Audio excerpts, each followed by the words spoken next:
Tragedi Perang Bubat, Cinta dan Diplomasi.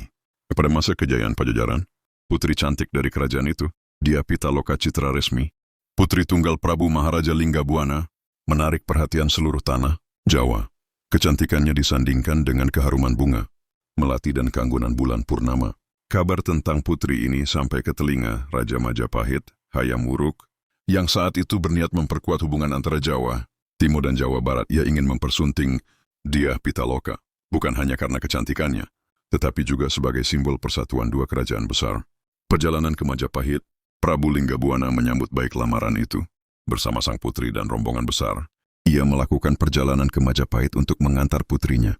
Mereka membawa hadiah, pasukan kehormatan, dan harapan besar akan persatuan. Namun sesampainya di lapangan Bubat, dekat pusat kerajaan Majapahit, terjadi hal yang tidak disangka. Gajah Mada Mahapatih Majapahit yang terkenal ambisius, memandang pernikahan itu bukan sebagai ikatan cinta, melainkan sebagai bentuk penyerahan diri kerajaan Pajajaran kepada Majapahit. Ia memaksa agar Dia Pitaloka diserahkan sebagai upeti, bukan sebagai permaisuri sejajar.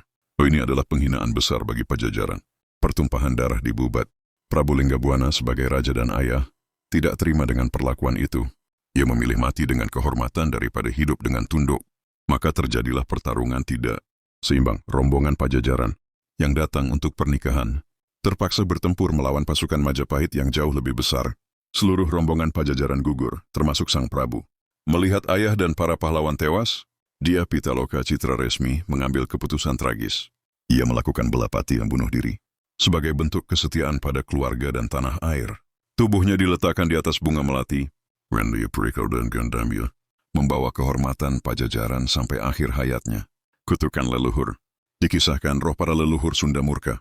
Langit di atas tanah Bubat menjadi gelap, petir menyambar dan hujan darah turun. Sejak saat itu, legenda mengatakan bahwa tanah Bubat menjadi tanah kutukan. Tidak ada pernikahan yang bisa berjalan lancar jika dilakukan tanpa restu dan kejujuran. Gajah Mada pun dikisahkan jatuh sakit dan tak lama kemudian mengundurkan diri dari jabatannya. Kejadian ini menjadi noda kelam dalam sejarah persatuan Nusantara.